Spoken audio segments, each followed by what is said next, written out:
welcome to another episode of Stuck in My Mind podcast. I am your host, Wize, and my guest today is a retired U.S. Army senior officer and founder of Skillful Brands.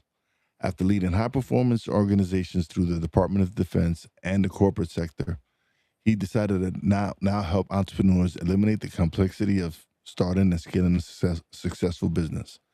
Today, we're going to be talking about leadership, structure, discipline, and how to build teams that actually perform. Welcome to the show. Thank you for having First, me on your podcast. I'm really grateful. I know having a podcast is not easy and providing great content to your audience. So again, thank you for having me. all the pleasure's all mine. So, what was your mindset when you transitioned from uh, a, a U.S. Army senior officer to entrepreneurship? Yeah, so I will say that my journey, started, in the military. I spent 22 years there, leading different organizations. And when I transitioned from, uniform, I brought a lot of those principles with me to start Skillful Brands. When I was in the military, I did start a business in 2007. And throughout my career on the side, I did start and sell multiple businesses. But when I transitioned, my focus was to help entrepreneurs eliminate the complexities of starting and operating a business, and kind of like, what does that look like? I know what it feels like to be stuck in your business. I know what it feels like to wear like multiple hats and just trying to keep your business going. I just wanted to help entrepreneurs get going, get started, and be able to scale their business. So what leadership lessons from the military translated directly into your business? One, everyone has a voice in your organization. So from the lowest person in your organization to the senior ranking, everybody has a voice. Everybody has feedback. So you have to solicit that feedback and use that to actually transition your organization and make it better. Sometimes you join organizations always top down feedback, direction, directives, but sometimes you need to always get it from the bottom as well to see, the valuable input that everyone has. So, what surprised you most about the corporate or entrepreneur world after military service, or after you left the military? Like, what was a big surprise for you looking into the corporate or entrepreneur world? So I always thought, because I know I spent most of my adult life in the military, I thought that the process getting out of the military would be a lot faster on, hiring, getting shipping of goods and things like that. But what I realized is when I got out, because initially I was just exploring, hey, I'm out of the military. I know I want to be in entrepreneurship, but let me just see what other avenues are out there as far as employment. So when I initially transitioned, I did apply for a few jobs, and I realized that I was really just another number, and people were not as fast as responses and getting back to you. It seemed like everyone was just taking their time. So I was really surprised um, at that, because I always thought, like, the military is slow. Like I would think corporate America is like more timely, but actually it wasn't. So what was that moment when you realized you wanted to start Skillful Brands? What you wanted to launch another business? Because like you said, throughout the military, you did start other business, but what made you realize that you wanted to start Skillful Brands? So everyone had a lot of people that will always come up to me, ask me different, questions about starting different businesses. And then, I just realized that, like, hey, this was my calling. I experienced like the full gamut of being a business owner. And I think the shifting point for me is when I realized that, being busy in a business does not build that business. So I wanted to just be able to share with other entrepreneurs the process of from starting a business all the way to scaling it. Because, just like a lot of other business owners, They might have full-time jobs. They got, responsibilities of being a parent, and they're trying to run a part-time business. But what I try to help individuals understand is sometimes that part-time business can have full-time requirements. So I want to help them alleviate some of that burden that they have when they're trying to run their business and teach them about the lessons that I've had, that definitely will be able to help them out. Oh yeah, definitely, and that's what I've been doing with helping people launch their podcasts. I've helped them avoid the pitfalls I had to go through when I first started because I didn't know anything about podcasting. Right, So when I'm actually so proud because March 1st, my good friend Yanyoy, I helped her launch her podcast, and she's actually debuted in March 1st. I've helped her create the first 3 episodes. I've showed us a structure and how to a system for her to really not to fade out. Like really, 'cause that's one of the big things when you're getting into podcasting, especially if you don't have a big machine behind you and you're doing all the heavy lifting.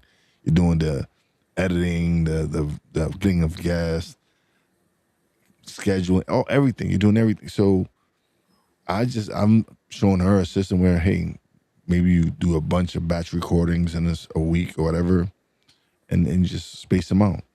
right. And And so, I would say that's good too because you know finding a coach or mentor that has been through the fire mhm, is probably way more valuable because they can quickly tell if you're doing something that's not going to work or fail, right? Because I think a lot of people start, being in entrepreneurship. Uh, they don't have bad ideas. They just don't have the proper structure or mentorship to make it go. And to working with someone that has already, been through the fire, has failed, and was able to figure it out, I think are the best coaches. yeah, and just the fact that because when I told her I was like, hey, I'm launching this course, and she's like, all right, where do I sign up? Like I wasn't telling her. I was just letting her. I was like, hey, I was just telling her, hey, I'm going to do this course and I want to show people. And she's like, man, I've been procrastinating on starting this podcast for the longest. And this is out. She's like, here you go. And she signed up and she did the beta program. And like I said, in March, we're launching her podcast. I'm so excited for her. And I'm excited for me because it was like, all right, someone gave me an opportunity to help them launch their podcast. So now we're launching it, and because it's different when you launch your own stuff, like when you create your Right, own content. But it's something else when you're able to help someone create something, right, and help them all along in their journey. There's something much more fulfilling in that because now I'm helping someone else out. right. But if you really think about it, though, that's just validation on your hard work. That's Mhm. validation that the steps to take to actually establish a podcast because you've been through it, right? So Yeah, it's just a reward. It's just a rewarding to you that you know that like, hey, everything that I did, this process that I now know work. Because she's saying success is really like a good plan. absolutely. Yeah. It took me. I've been podcasting now. But next month, and the next month will be 6 years that I'll be podcasting, and so for me, it's been just learning and evolving. Like the podcast has gone through so many different transitions, and because I've grown as a podcaster, so Right, the show has grown because of my growth, and so I'm like just having a blast being able to learn something and find my voice and my passion and something that fulfills me and now I'm able to teach others to create something that I love, a medium that I love. So I'm excited for what the future holds.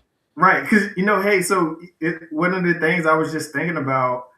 So you're teaching her, but then it's also another learning opportunity for you because you transition from running your own podcast and now you're teaching. So you're learning, you're in a different phase of the learning, right? Yeah. So once you finish teaching her, now like that's another phase of your business that you have in your kit bag. Hmm. Oh, podcasting has opened up so many opportunities for me to learn and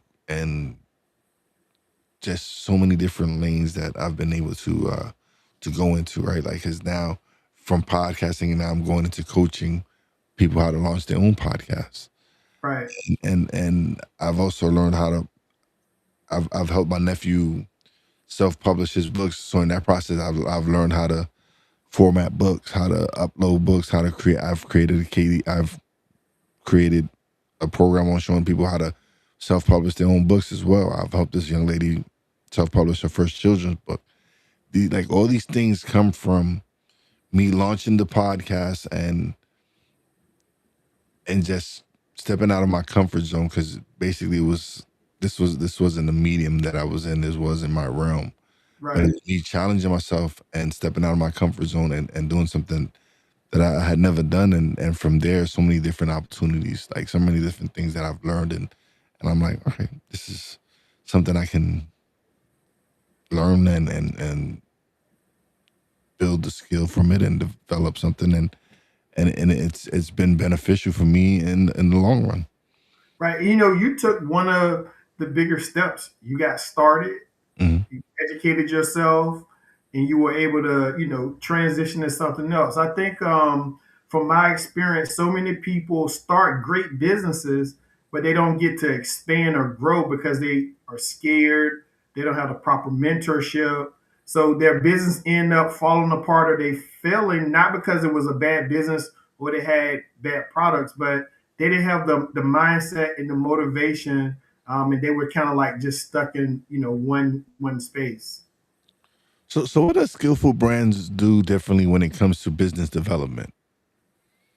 So what we have is so Skillful Brands is really a parent company, and we have a Skillful family of products. So our main product is Skillful Advisor, which is a accelerator and mastermind program where we accept entrepreneurs into a 9-week program, and kind of based on where they're at, we have a discovery call. So we have three phases.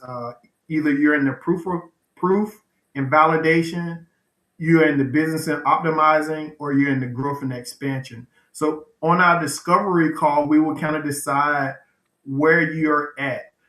As you know, there's so many mastermind programs out there that you see in different courses and things like that. And a lot of those courses are great.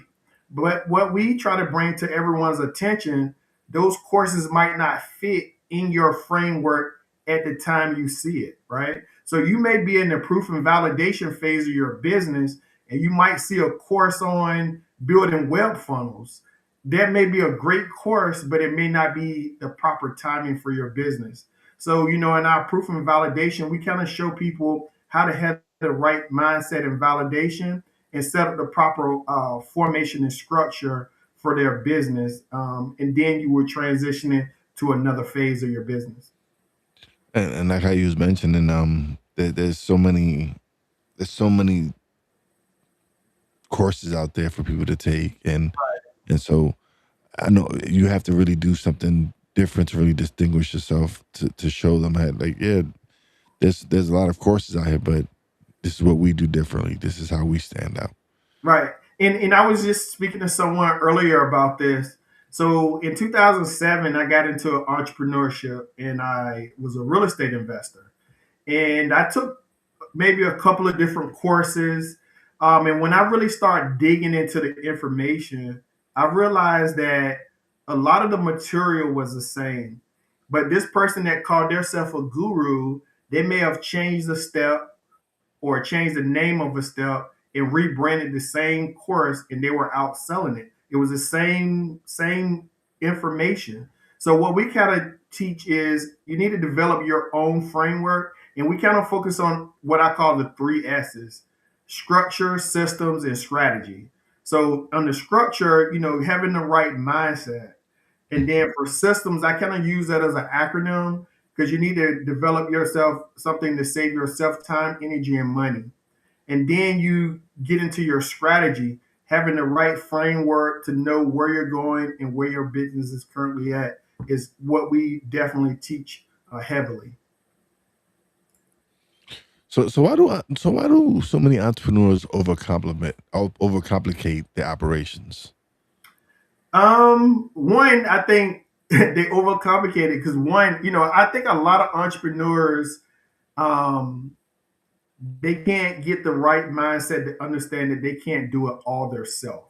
A lot of young entrepreneurs in season, they have to touch every part of their business. And what I realized for me is I started using VAs and hiring people to help me with my business. So what I realized is that VA or that employee may not give me the 100% or do it exactly the way I would do it, but they would give me the 90%. And that allows me now to be able to get out and promote my business, to show up on podcasts and things like that. So I really, think that a lot of people can't get out of their own way and they just have to touch every part of their business. But we really promote getting VAs.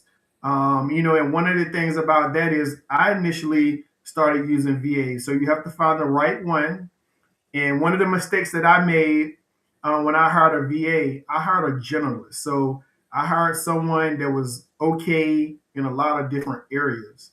But I quickly realized is that I probably should have hired multiple VAs that special they had their own zone of genius, right? So I should have hired a VA, and it might have cost me the same amount, but I hired a VA that did admin. I should have hired a VA that specialized in social media, hired a VA that specialized in video editing, and then doing it that way, I had someone that was specialized in a certain field versus someone that was a generalist, um, you know, that really didn't know the in-depth detail of what I required for them. Absolutely. So what are the foundational systems every business should have? So one, depending on where you're at, one, you should have a good CRM to be able to get capture leads, because that could be a big portion of your business.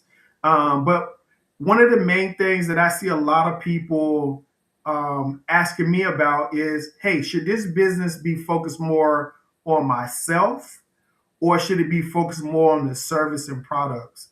And what I share with a lot of people is if you're a new business, it should probably focus on both, because people will purchase and buy and subscribe more to a company where they know the person leader, right? You can get more sales from someone that they feel comfortable with. So initially, when you first start running a business, it should focus on you putting yourself out there. Hey, I just started this podcast. I would really like you to check it. Or hey, I got this great product. And then as you continue to grow your business, you can start transitioning away from that a little bit, because it's all about legacy. At one point, you want to make step away so you can have that legacy and freedom to do whatever you want to do. But initially, getting started, you definitely need to promote your business and be more involved in it. Absolutely. So how do you build a cohesive, high performing team? Like I was saying, it's really about for me the zone of genius that you hire and you put on your team. I think one of the challenges, I was just listening to this other podcast by this other influencer that's out there, and what he said is a lot of people get stuck um, carrying the same people with them that they started with. So he said, for example, if you want to get to six figures, when you get to six figures, the team that you have with you may need to change because they have not experienced that growth that you're looking for. So you want to bring in a team that has already hit a million to work on your team, because they already been through the process. They know what your company needs. Once you get to a million, your team may need to change again. You're now looking for individuals that have already operated on the 5 million, 10 million stage to help your business grow because they already have went through the fire. They understand the concepts and the systems that need to be in place. So I think you have to really just do the research on where you're at and where you're getting to, and just make sure you're hiring the right mentors and teams that people on your team that you need. So what role does communication play in scaling a business? Yep. So I would tell you that communication plays a big role, and I can share here how I run my business. So a lot of my individuals that help me out are VAs, as I stated. And what we've done, initially, I was just hiring VAs. I was like, no, this person's not working out. What I realized is I didn't have a proper structure for that. I didn't have SOPs. I didn't have onboarding, to be able to onboard individuals so they can understand what the mission and culture of my environment is. And then also another thing that I did, I took it back to the basics, even before COVID. So before COVID, a lot of people were actually going to the office, working, and then when COVID happened, more people are doing virtual work. So what I did for my organization, I created a virtual headquarters. And every day, my VAs show up to work and they work in co working space. So all of my VAs are in one room. They're able to communicate, they're able to share ideas, they're able to, bounce information off each other. And it's very powerful because at any moment, I may have a question, I might have an idea. I can pop into the virtual headquarters and, communicate with them. And it's great. How do you instill accountability without micromanaging? And so it's all about the onboarding. It's all about making them feel that they're a part of the team, right? When you get someone that you hire that buys into your idea, buys into your mentality and your vision, and you preach accountability, it's much easier to make them part of the team, make them part of the family. So you have to just instill that confidence that hey, you're the leader, you're a part of our team. We value your feedback and your thoughts, and it'll come along. From based on what I've seen and the way we train, it's all about making them feel and bringing them into your team. What does changing the status quo really mean in business? Yep. So changing the status quo in business means there's a different structure that we teach versus what everybody else is shared because we have dug deep and we found some tools, like I was sharing with VAs, how to properly hire them, how to probably account for them on your taxes, how to build your own platforms. So what we have done is we probably have been against the grain on what the way that a lot of people are teaching, and the way we are able to go against the grain because we actually have done it. So we did the research, we did the analysis. So changing the status quo means we don't just follow the beaten path. We actually are making our own pathway to entrepreneurship because we understand what it takes. We're just not taking anybody's word for it. We're actually doing it ourselves. Yeah, and I agree with you 100%. Right, because that's what I'm doing with what I'm building is I'm not taking the path everyone else is taking. This is a path that I've made myself. I've learned everything that I'm working on is something that I've really spent a lot of time building and developing and growing and so. But did I take it? Did I take a normal route to it? No. It was just it just happened that I got into podcasting and it just led into different things. Right. It was the fact that I took that first step and decided that I was going to do the podcast, and that eventually led to everything else. Right. And and one of the things is being that you've experienced it, when you step into a room of other podcasters, or you get on a conference call with other podcasters and they're saying something, you can tell if they're bull jiving or not. You can tell if they're sincere. You can tell if they're knowledgeable because you've already went through it. So you know if somebody's saying something that doesn't even make sense, or they say they're a guru and they haven't even experienced what they're teaching, because you went through that. Oh yeah, I was there where I didn't have any guests on my show, or even when I reached out to people, it was difficult for me to find guests. And now, yes, I use the service that we used was Podmatch that helped connect us. But I also have now in my emails, I probably get 2, 3 emails daily of people reaching out wanting to be a guest on the show. So it took me to build up the show to that point where, because like I said before, when I did reach out to people, they were like, "Oh no, who you?" Or well, you like what numbers you generating? Or and I was like, "Man, I'm just starting out." They're like, "Nah." Right. Now it's like every day, 2, 3 emails. Hey, I got a perfect guest for you. And sometimes you got to say no, but it feels it's different now, right? Because now I'm like, all right, now people want to be a part of it, and that's great. Right.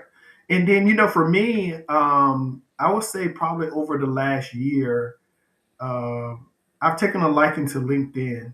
So I know a lot of business owners are not as comfortable with LinkedIn, or they're not on there. But what I find is I find more people that I can network with, more people that are like-minded people that I can connect with on LinkedIn. And all of those may not end up being my client, but I've made great friendships. I've met people in communities where I can network and I can learn. So I just suggest that everyone that LinkedIn is probably a place, if you're not there, that you're missing out on. And you know what's funny, right?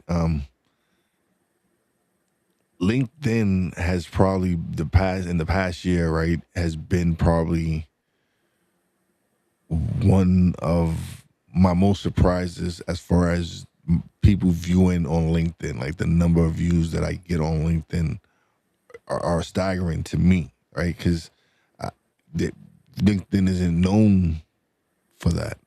But Right, when I see my impressions and my numbers from people watching the podcast, it's surprising to me. It's like in the thousands. I'm like, this is, but and it's crazy because there's been people. Shout out to my girl Angela Lewis.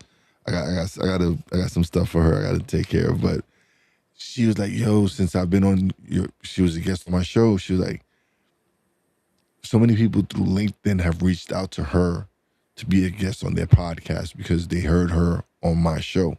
right, And so and to have that, right, and it's not just her, it's been other people to tell me the same thing, that through LinkedIn people are reaching out to them to be guests on the show because they heard them on my show. right. And Have yeah. you posted? I'm not for sure if you've posted any articles or anything like that about podcasting, but if you haven't, I think that's another good idea as well. Oh, I Um, have a newsletter. Yeah, I have a newsletter. okay, I talk about the process that I use to podcast and building systems with AI and everything. Yeah, I have yes, and that was something I started last year. Right, that was something when I saw that I was generating that kind of buzz on LinkedIn where people are reaching out and actually seeing my content and everything. I decided to launch a newsletter. right. And so yeah, so no, it's been awesome to do. It's been like, all right, it's giving me something else to really work on and build and grow. Right. Yeah. I think that, I mean, obviously, you got Facebook, you got Instagram, you got LinkedIn. I just think a lot of people don't do the research to see where their ideal clients are. And you can have clients on all all the social media platforms, but you just gotta, understand. what platform to use for what. And for me, I think LinkedIn has just been more networking, in connecting with great people.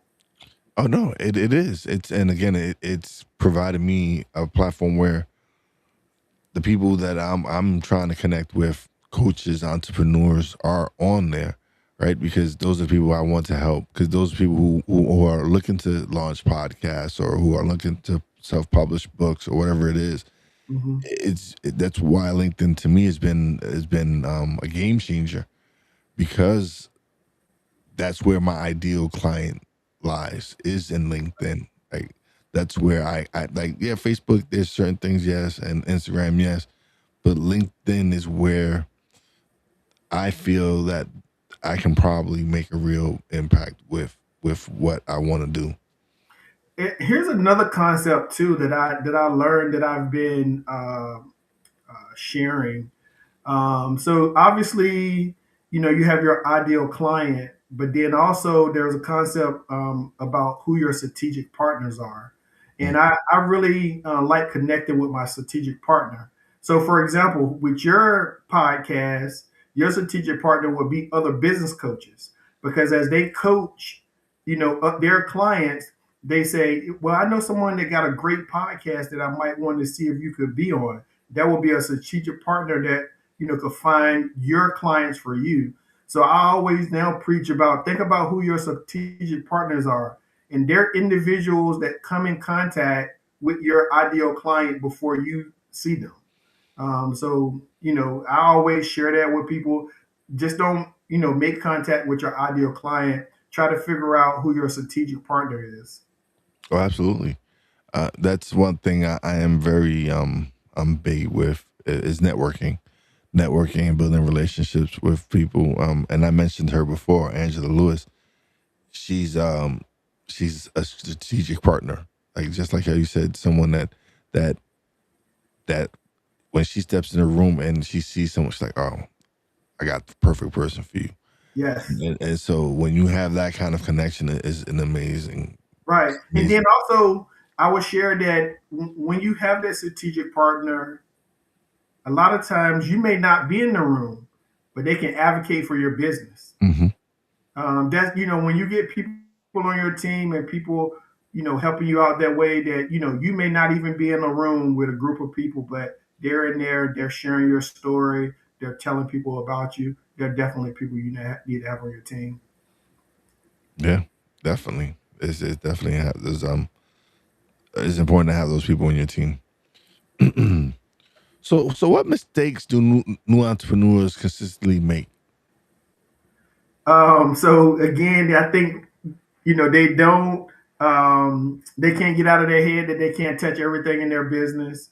They don't hire mentors, or they wait too late to try to hire a mentor. And then another thing that I share with a lot of people is about capital and finances. Mm, So I think a lot of people miss the opportunity for business growth when they just try to use their cash. I think the most successful businesses figure out how to use business credit to help with their growth and save their cash. I did have one client that came to me. They had a nice amount of cash on hand, but they didn't have any business credit. So every time they needed something, they had to use their cash. And it got to the point where they needed the cash that they had already spent, and then they couldn't qualify for business credit because they hadn't started establishing it yet. So I just share with everyone that hey, business credit can be very helpful when you're trying to scale and expand your business. absolutely. How can someone simplify their business starting today? So you're saying if they're just starting out right now? No, no, no, no. Say, how can they start simplifying today? Like if they're already established and they're going, how can they start today? Yep. So they have to, if they don't have a framework, they need to develop that framework and understand what happens in each section, so they're not confused. So, for example, my framework, I have a 6 pillar framework that we preach. So, phase one is the mindset and motivation. Two is formation and structure. Three is building systems and processes. Four is credit and capital. Five is marketing, branding, and then the last phase is team building. So and it goes across three phases of that. So just depending on what phase you're in, you need to just put a framework together to understand, like, hey, in this phase, these are the things that I need to be working on to get to the next level, and I can't get distracted and work on something in the next phase when I need to be focused on phase whatever phase they're in. Absolutely, definitely. What advice would you give to veterans considering entrepreneurship? So for veterans, one, I will tell them. So first, I will say if you haven't transitioned out of the military and you're about to, I will tell you to definitely look at Boots to Business. They have a program for individuals that are getting out, that are transitioning. And then if you're also a veteran, you should probably connect with some other veterans in your area, the VFW and places like that, that will be able to help you navigate some of the services that can be offered to you. The Department of Veteran Affairs has all these courses and educations that you can take.